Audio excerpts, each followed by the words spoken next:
And any really good film that does this hero's journey is going to have a guardian of the threshold in it somewhere. In fact, in the SpongeBob SquarePants movie, there was, in fact, this huge guy in a huge, elaborate costume that represented that guardian. So, the guardian appears to be, each of these initiations appear to be something outside yourself that you have to battle with.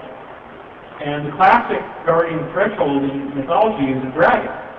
And hence we get the idea of slaying the dragon. What does the dragon usually guard? There's two things. Gold coins and treasure, and a virgin. Right? Those two things. And that actually symbolizes the goal of spiritual attainment, the alchemical transmutation of the self. And the virgin symbolizes the virginal feminine consciousness. The word for wisdom in the ancient mystery schools is Sophia, and it actually is the feminine. So wisdom ultimately is gained through the feminine. Now, some of you are probably going to think this is sexist, but this contact who I have, who actually worked on the government time travel project and then turned away from it and went to the positive side, and he lives in New York, and his true name is Daniel. Daniel has told me, from his understanding, that since wisdom is feminine, in the training program that he went through, psychic training with the CIA, they actually teach you that whatever gender you are, you have to go through the opposite gender for your spiritual enlightenment. So if you're female, you're actually going to have to go through your inner masculine self to interface with higher consciousness.